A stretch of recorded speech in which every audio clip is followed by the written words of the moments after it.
yung mga taga Davao na pumunta doon sa bahay ni Tatay Digong sa tapat para harangin yung mga PNP na darating daw si IDG. Pag nag-alisan yung tao doon, siya, nag-ano kayo ng ganyan. O, di ba? Paano lang akin lang baka mamaya kasi, mag-alisan yung mga tao doon, tapos biglang lumusob. Noon pa to di ba? Yun! Di ba, nagets nyo? Si Yorme Isko Moreno, tumatablayan ng kapartido. Ako na magsasabi sa inyo. May pahintulot naman to, may blessing naman to ni Yorme sa akin. Yan, mga pabahay. Yan. Condominium 1. San Lazaro Residence. Yan. San Sebastian Residence. Pedro Hill Residence. Pabahay. Di kami natatakot sa katotohanan. Boses ng masa aming pinapakinggan. Jomalon TV, isu ng bayan. Ating pag-usapan. Tunay na balita, walang kinakampihan. Sumasalamin sa katotohanan lamang para sa mamamayan. Totoo ang laban, hindi puro drama, di rin chismisan. Lahat ng tanong may klarong kasagutan. Kasama ka dito sa diskusyon, boses mo may halaga sa solusyon. Laging alerto, mapagmatsyag, truth ang hanap. Di kami natitinag, walang palusot, walang dayaan. Tunay ang serbisyo, diretsong usapan. Jomalon TV, issue ng bayan. Ating pag-usapan. Tunay na balita, walang kinakampihan. Sumasalamin sa katotohanan lamang para sa mamamayan. Totoo ang laban, walang kulay, walang kampi. Balita, talakayan, katotohanan para sa bayan. Alright, what's up mga kayon? Welcome back pa rin syempre dito lang sa Joe Malone TV para sa programa natin na Issue ng Bayan. Ating pag-usapan. Ang daming nangyayari ngayon, kagabi, kanina. Actually, araw-araw, ang daming issue na kailangan natin pag-usapan patungkol sa national na eleksyon o midterm at pati na rin sa lokal. Ang daming pangyayari, sabay-sabay nagaganap. Hayaan nyo, hahabulin natin, pag-uusapan natin at bibigyan natin ng tamang komento at reaksyon dahil yan ang pinupunto natin dito at pinaniniwalaan natin na lahat ng bagay, lahat ng issue kailangan himahimayin, pilit unawain at higit sa lahat, bosesan natin. Ang ganda ba ng cup ko? Duterte. Binili ko yan online. Meron pang picture dito ni Tatay Digong. Di ba? I-shoutout muna natin syempre yung mga members natin dito sa Joe Malone TV. Syempre si Ma'am Queen O, Sir Larry Milagros Chan, Lorna Tubera, Florina Dacumos, Rose Enriquez, Mary Jane Tabuada, Dina Mahos Bongo, Ma'am Lorna Dani Ubaldo, Manik Sangko, pati na rin si JU Production. Maraming salamat po sa inyo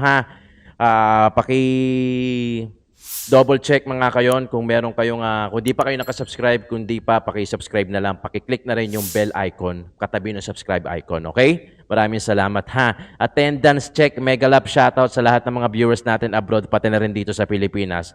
Paki-komento naman kung saan yung exact location nyo, kung saan kayo nanonood. Dahil, syempre, nakaka-proud din pagka yung mga vlog natin umaabot na kung saan-saan, di ba? Kahit na yung tayo mismo, physically, hindi pa tayo nakakarating sa mga probinsya, at least, yung vlog natin ay nakakarating na doon. Gusto kong pumunta ng Davao doon sa bahay ni Tatay Digong. Pagka napunta ako doon, mag-vlog talaga ako doon, picture ako doon. Di ba?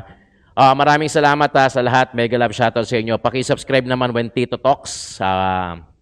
Pinag-uusapan natin dyan, anything under the sun. Pati na rin yung Tito John para sa mga food vlog, food-related industries natin nasa kabilang channel. So, yan yung mga nilatag ko na yung mga ibang channel natin na pinagkakabisihan natin. Maliban doon sa pinaparenovate natin yung studio natin dahil ito warehouse lang to, malamok.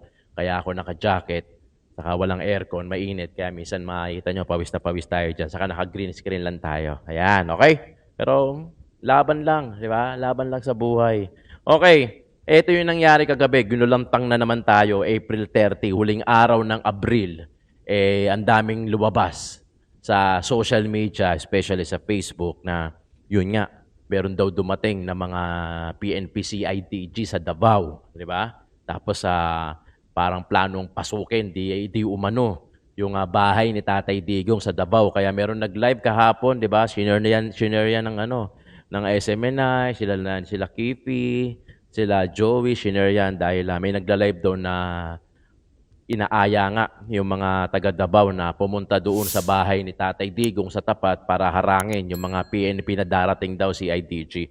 Then kanina, apparently meron ng lumabas na news, ito galing sa PTV4, just in allegation ni Representative Paulo Duterte na umano'y panggigipit ng PNP CIDG sa kanyang pamilya sa Davao City. Fake news ayon sa PNP. Ayon kay PNP spokesperson PB Jean Pajardo, kinumpirma mismo ni CIDG Chief PM Jen Nicolas Torre na wala silang operation sa Davao, di ba? At hindi nila alam kung saan hinugot ng kongresista ang impormasyon na yan. May check lang ako. Baka mamaya, pagka nag-aalisan yung tao doon, di ba? Tolongges. Pag nag-aalisan yung tao doon, siya, nag-ano kayo ng ganyan. Di ba? Paano lang akin lang baka mamaya kasi, mag-alisan yung mga tao doon, tapos biglang lumusob. Noon pa to di ba? Noon pa to, tapos nawala. Ngayon na meron ulit, di ba? Sino ba itong chat ng chat sa akin? Okay, di ba? Nag-ano ko Di ba? Okay, sige. So yun, eto na. Maraming allegation para sa post ata ni Joey DeViv to na yung sinabi niya na tapos pagka wala na yung tao, bigla maglulusuban. Pwede, di ba? Pwede naman, di ba? Pwede naman hindi, pwede naman mali kami, pero syempre iba na yung sigurado. Baka mamaya, ang labanan pala, di ba? Tolonggesan, di ba? O yan yung balita, di umano, napapasukin yung bahay ni Tatay Digong. Hindi natin alam, siguro maghahanap na ebidensya o whatsoever, di ba? Ng mga kung sino may papasok dyan. Pero sinabi naman ng spokesperson ni Jean Pajardo na wala daw informasyon na ganun. Di ba? Dumako naman tayo sa lokal. Okay? Ito, same logic lang same logic. Kung si Tatay Digong maraming fans, etong si Isko Moreno marami rin sumusuporta. At kung kay Tatay Digong maraming naninira, tumitira, kinakasuhan siya, ganun na ganun din si Isko Moreno. Etong si Isko Moreno, kilala niyo to di ba? Bilib nga si Tatay Digong dito Binaba ito ni BP Sara Duterte, di ba?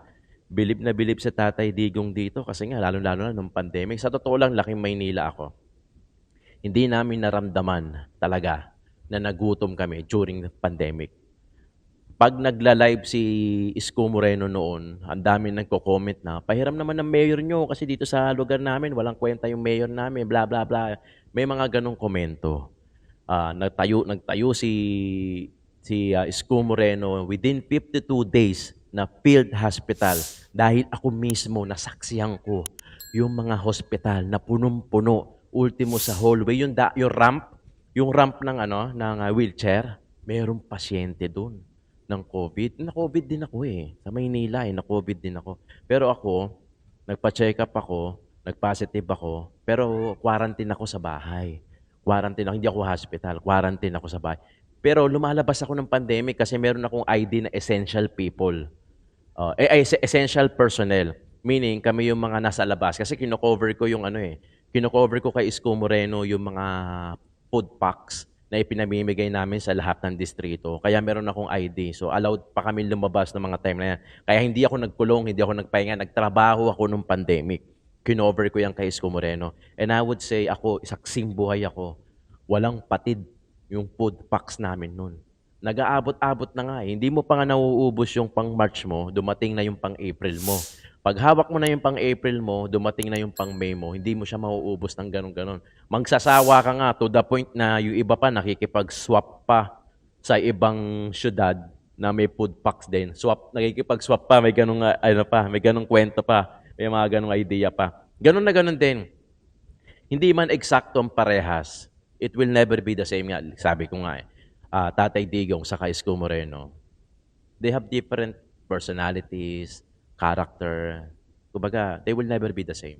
Hindi yan iba, hindi yan isang tao at hindi magkakapareha. Pero may mga similarities. When I say similarities, may mga pagkakahalintulad. 'Di ba? Hindi man kopyang-kopya. Siyempre hindi eh. May kanya-kanya tayong character, may kanya-kanya tayong personality. Kumbaga, ikaw lang, unique ka. Ako lang, sila lang, tayo lang. Walang magkaparehas na parehas na as in parehas. Meron similarity kunyari, maawain ka, tapos maawain din. Yun, similarity yun, kumbaga. Pero common yun sa Pilipino. Pero mga iba, may mga leadership skill. Panoorin natin etong caucus ni Isko Moreno sa District 3 kung saan lumapag din dito si VP. Ang unang nilapagan ni VP, ang galing ng diskarte ni VP eh. Kasi nilapagan niya yung mga distrito sa Maynila na kung saan yung mga congressmen dito, kahit tinira siya, inusisa yung confidential fund niya. Tinira siya in short. So District 2, ang congressman dyan si Valeriano, yung CRV. District 3, si Joel Chua. District 6, si Congressman Benny Abante. Nilapagan niya lahat yan, yung caucus na yan, yung meeting na yan. Panoorin natin yung kay Isko Moreno dahil doon yung iikot yung topic natin kung bakit sinuportahan ko to si Isko Moreno. Kung bakit may pagkahalintulad. Hindi ko sinasabing parehas Baka may mag-comment Baka sabihin, hindi magkakaparehas. Hindi talaga. Hindi magkakaparehas. Yung halintulad lang, similarity lang. Panoorin natin si Isko Moreno.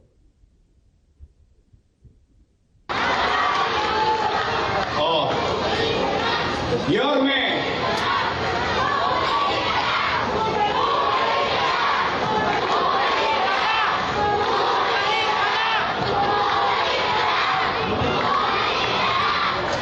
Yorme! Tatanaw ka pa ba ng utang na loob? Ang sagot, opo. Bakit? Pilipino ko Ganun talaga tayo mga Yes. Pilipino. Likas. Ang utang na loob, walang katapusang bayaran. Kaya lamang, may pakiusap lang ako sa kanila. May tarpaulin kasi doon sa ibabaw ni Congressman Joel Chua. May tarpaulin sa taas. Papakita dyan.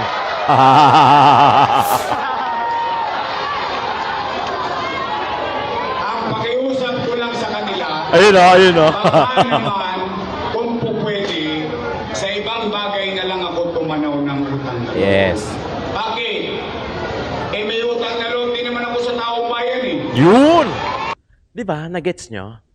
Si Yorme Isko Moreno, tumatabla yan ng kapartido. Ako na magsasabi sa inyo. May pahintulot naman to, may blessing naman to ni Yorme sa akin. Tumatabla yan ng partido. Lalo na kung yung partido na yon naliligaw ng landas. Meaning, yung nagiging priority yung kapwa politiko, hindi na yung taong bayan, hindi na yung Manileño. Bakit? Tayo naghalal sa kanila Dapat sa atin sila magsilbi. Hindi sa kapwa politiko nila, hindi sa posisyon nila, hindi sa power nila. Dapat sa atin sila magsisilbi dahil tayo ang naghalal sa kanila. National man o lokal. Diba? Kung wala ang Diyos at wala kayo, wala din naman ako sa kinalalagyan ko ngayon. Diba? Ngayon, masama naman bang dinggin ko ang panawagan ng taong bayan? Yung taong bayan na sumisigaw na, bumalik.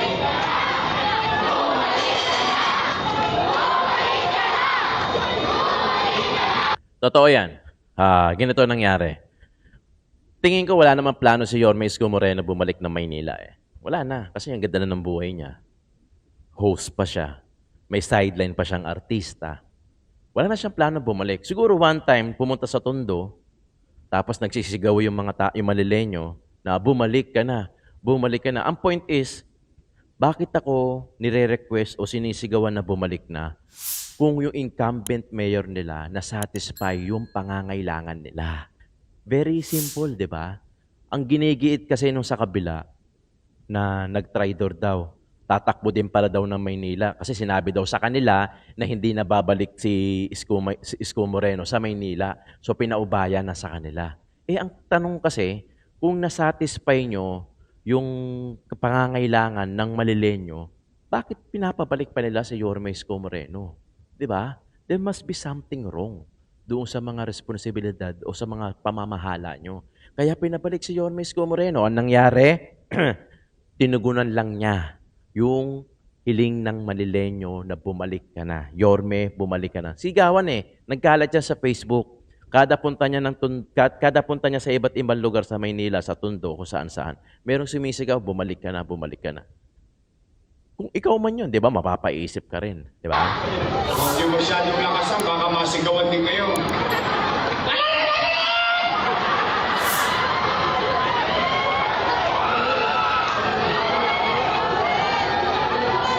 Kala ko, mapapatid yung leg ng isa. Napanood niyo?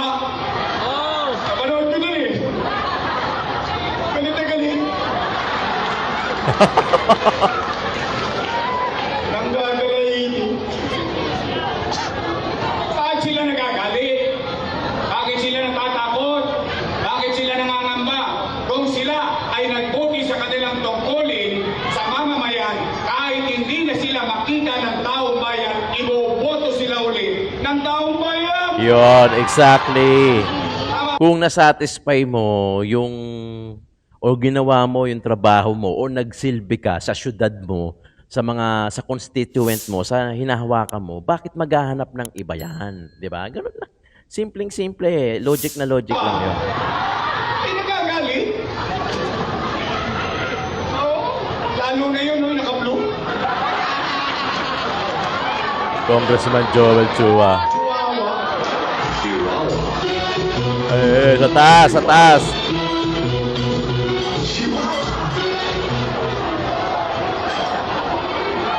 Ayun pala. Ayun, no?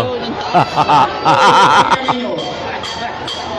Ano ba sinasabi nila sa lasa, sa mga patawag nila? Bago sila nagbigay ng 1,000, 5 oras kayo naghihintay. 7 oras kayo naghihintay.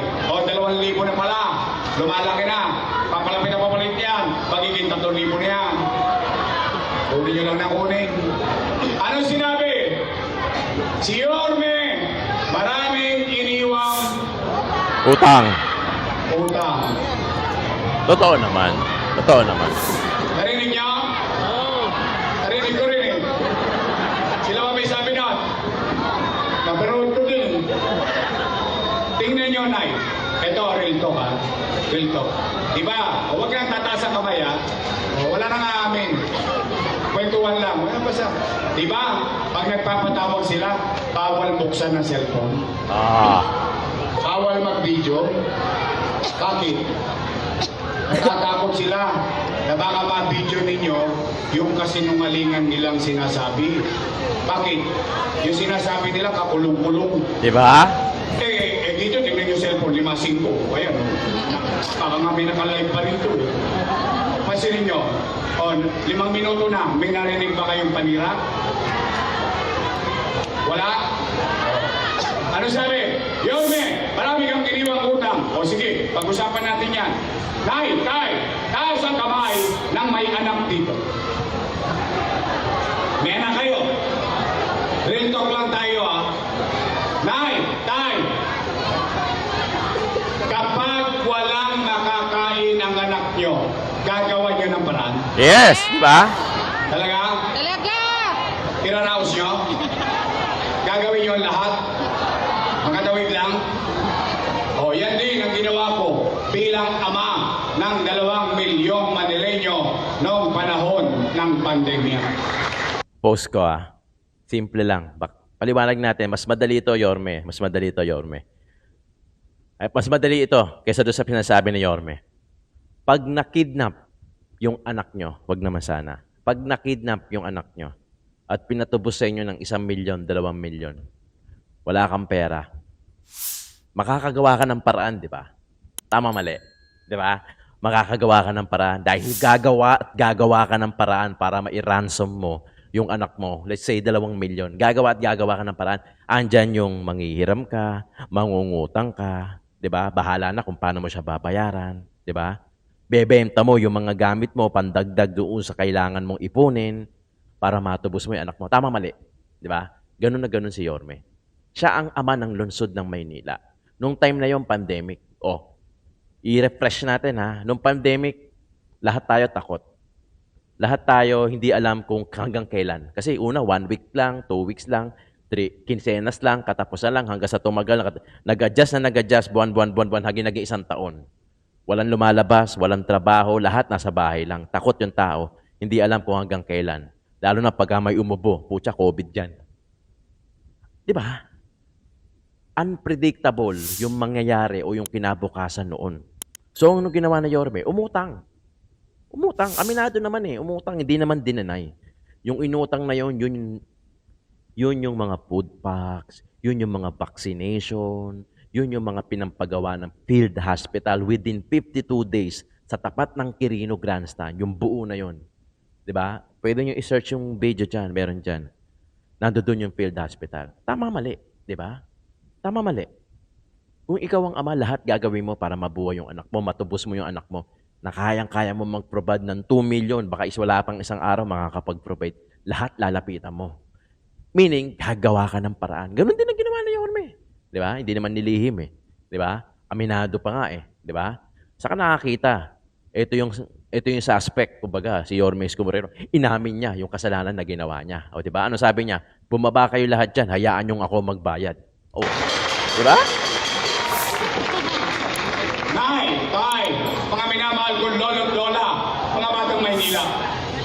Nung binuto nyo kong mayor, noong 2019, wala kayong narinig na sinisi ko yung nakaraang administrasyon na ang iniwan sa akin. Wala. Nga. Hindi ako nagreklamo. Bakit? Nagpaboto na akong mayor Binoto nyo akong mayor. Di cargo ko na lahat ng problema noon. Tama mali? Yes. Pero ni minsan, hindi ko sinisi yung nakaraan. Anong ginawa ko? Nilinis ko agad ang Maynila. Dinisiplina ko ang Maynila. Kinalawit ko mga Tolonges. In fact, kung ano nangyayari sa Maynila, ipinatutupad sa buong bansa. Naging modelo na tayo. Ginaya Lumiliwan na tayo. Umaayos na tayo. Bigla tayong nabangga. Boom! Panis. Ano nangyari? Nagkaroon ng pandemya. Anong epekto ng pandemya? Wasak ang ekonomiya. Walang ekonomiya, walang hanap buhay. Walang hanap buhay, walang trabaho. Walang trabaho, walang pizza. Walang pizza, walang chicha. Tama mali? Tama! Anong sinabi ko? Hindi naman ako nagkukumpli sa taong bayan. Never ako nagkumpli sa taong bayan. Pandemya, magla-lockdown. Takot na takot ang tao. Ano sabi nila? Mamamatay kami na may COVID-19. Natatakot sa virus. Mamamatay kami dilat ng mata. Natatakot magutom. Ano sinabi ko? Mga batang Maynila, pumanatag kayo. Mga nanay tatay ko, pumanatag kayo. Mga lolo't lola ko, pumanatag kayo. Huwag kayong mag-alala. Dahil pag ako, wala nang mautangan, wala nang maibibenta. Nakita niyo itong relo na Sidion, ipatatas ako itong tambuntin, mga raos lang tayo. Yan yung sinasabi natin. Di ba? Aanin mo yung clock tower. Ano lang yun? Ano lang yan? Hindi naman biro. Ano ba tawag doon? Aanin mo yung clock tower kung wala kang kasiguraduhan na mabubuhay ka pa kinabukasan dahil ng mga time na yun, pandemic, may COVID-19. Aanin mo yung clock tower. Mamamatay. May chance tayong mamatay lahat dahil sa COVID. Aanin mo. Aanin mo yung mga batong gusali. Yan kasi yung pinantitira nila Sinasabi nung nasa kabila, na tinan nyo si Yorme Escudero, si Raulo, kahit clock tower ibebenta. What? Di ba? Pero nung time na yon, sinabi niya yung pandemic yun, nung time na yon. Aanin mo yung clock tower. Hindi mo pa nga sigurado kung buhay ka pa kinabukasan dahil sa pandemic Di ba? Nagigets nyo? Sinabi nila ngayon yan kay Yorme. Si Yorme, kahit clock tower niya, ibebenta niya. Hindi nila naisip, nung time na sinabi ni Yorme yon, pandemya nun. Walang kasiguraduhan kung buhay ka pa kinabukasan. Lalong-lalo na pag nagka-COVID-19 ka. Naku po, Diyos ko. Talagang po siya, pandidirihan ka. Yung kapitbahay mo, putat, ang tingin sa'yo, taas no, ganun, pag nalaman. Talagang itatakwil ka pa. So, pag nagkaroon ka, naubuhan ka, hindi mo, pucha, gaganon. Yan, na COVID? Pucha. Yan. Eh, di ba, ang dami pa mga lumalabas na mga balita no, na nung nagka-COVID, namatay. Hindi mo nga alam eh. Kung wala ngang kasiguraduhan kung mabubuhay ka kinabukasan pag tinamaan ka ng COVID, aanin mo yung clock tower. Priority pa ba natin noon yun, yung time na yun? Noong mga time na yun, ha? Noong mga time na yun. Di ba? Intindihin nyo yung mga time na yun, hindi ngayon. Kasi ngayon, wala namang COVID-19. Pag ngayon, binenta mo yung clock tower, may something sa'yo. Di ba? Pero noong mga time na yun ng pandemya, hirap na hirap, baksak ang ekonomiya, aanin mo yan. Benta mo. Tapos yung pagbebentahan, ipambuhay mo doon sa mga Manileño, sa 2 milyon na Manileño. Di ba? Ngayon sinasabi nila, loko yung si Isko Moreno, kahit clock tower daw, bebenta niya. Di ba? Pero nung time na yon, nung pandemic, meaningful yun yung sinabi. Ngayon siguro ngayon, meaningless na eh, di ba?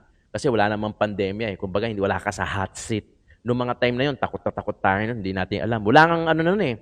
Walang kwenta nun pag mayaman ka. Walang kwenta kasi hindi ka kayang isagipin. Nang pag na COVID-19 ka, hindi ka kayang sagapin ng pera mo. Mamamatay at mamamatay ka. Di ba? Ayun ang sinabi ko eh. Ano naging epekto sa buhay natin sa pandemya, sa pamumuno ko? Kayong lahat, hanggang doon sa korte, lahat kayo rito naman ang mga buhay. Kayo yung testigong buhay. Dahil yung ibang testigo ko patay na eh. Nagka-COVID eh. Pero kayong mga nangabuhay dito, kayo'y makapagsasabi noong panahon ng pandemya, walang nagutom sa lungsod ng Maynila. Totoo yan. Totoo yan. Marahil paulit-ulit yung laman ng food packs. Pero pwede mong kainin eh. Di ba? Kahit nga bigas lang, pwede mong kainin. Mag-ulam ka ng asin, toyo, ketchup. Pwede mong kainin. Ang mahalaga, mabubuhay ka. Kahit paulit-ulit kasi. Hindi naman nagbabago yung laman ng food packs ni Yorme. Pero putya, sisilipin mo pababa yung laman na kailangan iba-iba compared doon sa mga iba na wala nga nakukuha na food packs. Di ba? Hindi kasi yan yung pinang-aano nila eh. Ginutid din yung kay Tatay Digong. Tanda-tanda ko nun. Talagang may mga ayuda tayo nung kay Tatay Digong nun, DSWD. May food packs din ng DSWD nun. Hindi rin pumalyang si Tatay Digong nun. Grabe. Pero kung sa ibang presidente yun, ako, Diyos ko, baka mamaya talaga na natataranta pa yan. Ito yung sinasabi natin, mga kayon, na yung pagiging politiko, pagiging leader ng pagiging liderato, ang requirement, hindi lang naman yung matulungin ka eh, di ba? Given na yun sa Pilipino, innate na yan. Karakter na ng Pilipino na mahilig tumulong dahil ang Pilipino maawain, di ba?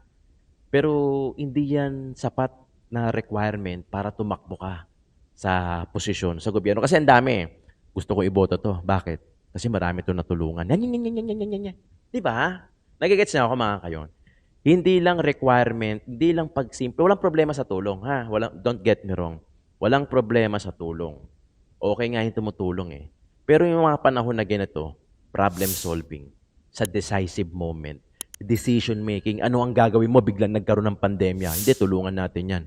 Bigyan natin yan ng mga bigyan natin yan ng mga food packs, di ba? Hindi lang doon. Walang problema sa tumulong, don't get me wrong.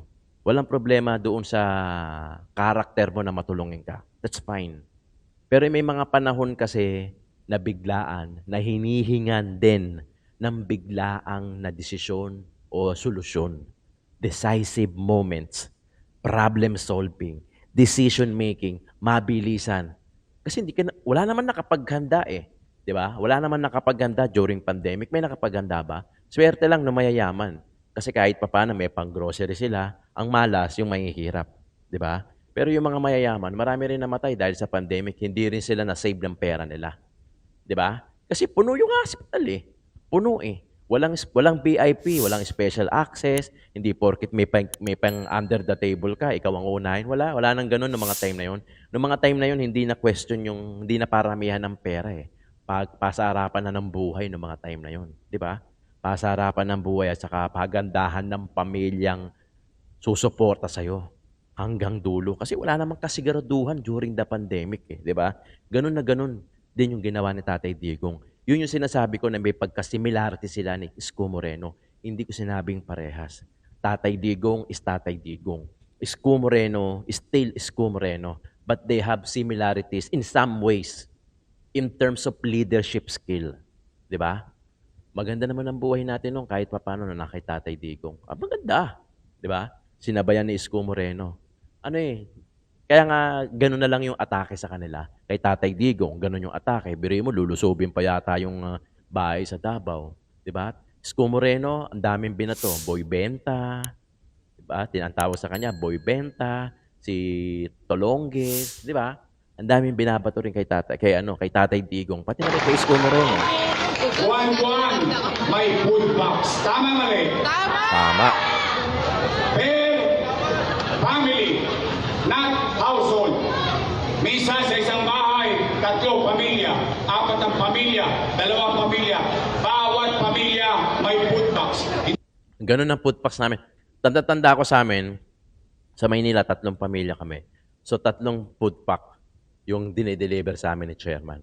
Hindi per household, Hindi kunyari, sa isang bahay, isang food packs lang. Bahala na kayo kung ilang pamilya kayo yan. Sa amin, hindi. Per family. Hindi pa ka naubos yung food box, dumarating na naman yung food box. Tama mali? Nakain nyo? Natikman nyo? Natanggap nyo?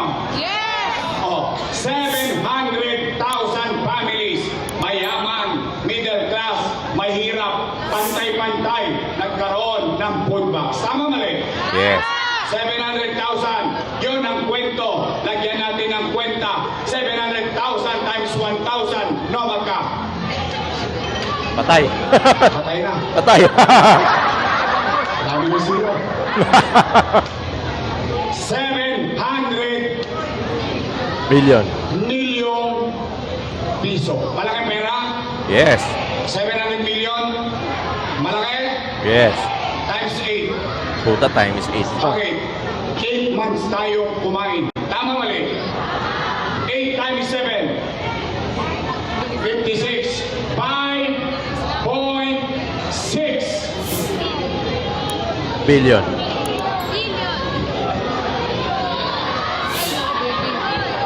billion. Malaki 700 billion o mas malaki 5.6 billion piso. Nakain ba natin? Natikman ba natin? Natanggap natin? Nay, tay, ano nangyari sa 5.6? Chinitsa natin, lumabas. Boom! Ubos. Gone with the wind. Pero buhay. Pero, Diba? naramdaman ba natin na may gobyerno sa Maynila ng panahon na yun? Nakaraos tayo? Nakatawid tayo? Oo. Hindi ko pa binabanggit yung 1,000 bawat isang pamilya. Tama? Kaka, plus 700 million. 5.6 plus 700, 6.3 billion piso. Malaki? Taas ang kamay ng may anak na nag-aaral dito sa public school. Yan, may mga testigo ko. Kasi nung nag-austos ako dyan, nahawakan ko pa yung isa eh. Nakita ko pa eh. Nay, tay, pandemya, ano sinabi ni Secretary Liling Briones? We will cancel face-to-face classes. Natakot yung tatay, natakot yung nanay. Bakit? Mapapagastos ng tablet, mapapagastos ng internet. Bakit? Naging Mag-o-online online. ng kanyang anak. Pero hindi. Hindi. At hindi. Bakit? Ang Maynila ay nagbigay ng 110,000 tablet na mag-aaral dito sa lungsod ng Maynila. Nagamit? Hindi lang tablet, may internet Laptop pa. Tama mali? Sa mga teacher, laptop, yes. 10,300 teachers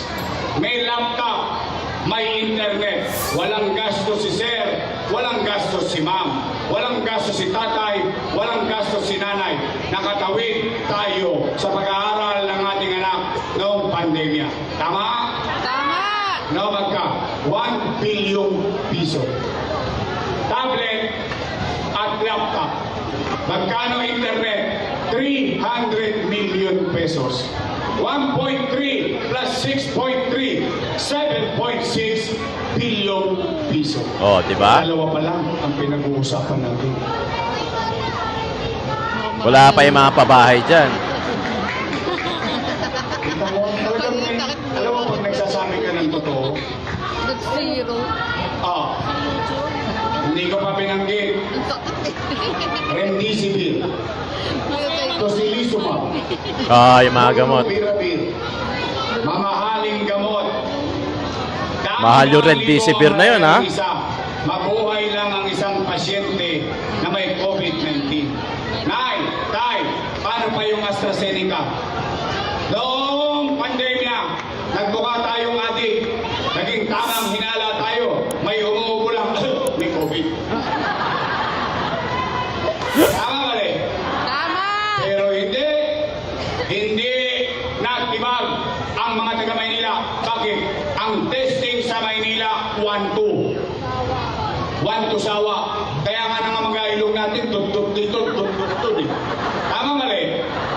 May gastos kayo? Wala! Sagot ng lungsod ng Maynila.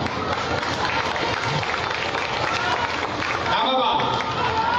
Nay, Condominium 1. Yan, mga pabahay. Condominium 2. Yan. Condominium 1. Mm. San Lazaro Residence. Yan. San Sebastian Residence. Pedro Hill Residence. Pabahay. Kayo. Basta community, wala pa. Babagit ko lang. Bakit tuwing halalan? Yung mga kalaban, ipinananakot sa kalaban na mabebenta yung lupa nyo. Tuwing eleksyon, basta tuwing eleksyon dito, lagi sinasabi, ibibenta yung lupa. Ibibenta yung lupa. Panakot eh. Sabi nga ni Letlet, mahaba pa raw ang buhok niya nung araw. Yun na raw ang issue rito. Ngayon wala nang buhok si Letlet, yun pa rin daw ang issue rito. Unang-una, hindi yan mabibenta ng Maynila. Bakit? Sino mayari? Sino mayari? Gobyerno. Sinong gobyerno? Maynila o nasyonal? Tapos na chismis, patay na kagad. Tama mali. Pero hindi. Tingnan ninyo. Sa tinagal-tagal nyo rito. Nay, real talk lang tayo ha. Kasi mga bata hindi nila inabot to eh. Tayo rito. Sa tinagal-tagal nyo namuhay sa Maynila. First time kayo nakakita ng mayor, nakapagpagawa ng pabahay sa loob mismo ng Maynila, hindi itinapon sa probinsya. Tama mali? Ayan. Nangyari? Nangyari. Paseco Hospital. Yan, hospital. 3 years nang tapos. Hindi pa 3 bukas. years na kung wala. Sarado pa. Hindi ako doktor. Ang sabi, may nagsabing babae, hindi raw qualify sa DOH. Ang tanong namin, anong ginawa mo? 3 taon ka nang nakaupo. See? Nasa leader eh. Sabi nagtatago, sabi naman dito. Nay, tay, 10 story, fully air conditioned bagong ospital ng Maynila. May CT scan machine, may MRI machine, pero wala pa nakagamit sa inyo. Bakit? Mahal yung MRI na yan, ha? 1 milyon? Hindi. 10 milyon? Hindi. By the hundreds of millions. Eh bakit kung binili yan? Dahil yung mayaman, kapag isi-CT scan, walang problema. Yakang-yaka, tsapi. Yung mahirap, kahit may 20 mil, hindi magpapa-MRI, hindi magpapa-CT scan. Yeah. Bakit? Ikakain na lang niya. Yes. Kaya nakukuha ng mahirap, himaspirin. Himaspirin. Galing. Galing. Nagets niya, mga kayon, may pagka-similarity sila ni Tatay Digong, si Isko Moreno. Hindi man sila maging parehas na parehas kasi siyempre si Tatay Digong na talaga yan. Legend yan eh, di ba? Isko Moreno, bata-bata pa naman pero may posibilidad na maging legend din. In fact, very effective, productive, efficient itong si Isko Moreno. Malapit na, May 12. Today is May 1, araw ng Labor Day. Di ba? May 12, babalik si Isko Moreno. Babalik yung ganda ng Maynila. Marami na naman ako maibabalita sa inyo na nangyari sa Maynila. Marami na naman tayo mga issue na pag-uusapan, lokal man o pagdating sa national. Lalong-lalo na pag tumungtong na yung 2028 kung saan tatakbo na si BP Inday Sara. Marami tayong pag-uusapan eh. Maraming issue. Talagang hindi matatapos. Kaya talagang dapat bakbakan natin, di ba? Baka magtatlong upload na ako mga kayon para lang sa inyo. Maraming salamat, Joe Malone TV, sa pagkikinig at pagboboses dito sa programa natin na Issue ng Bayan. Ating pag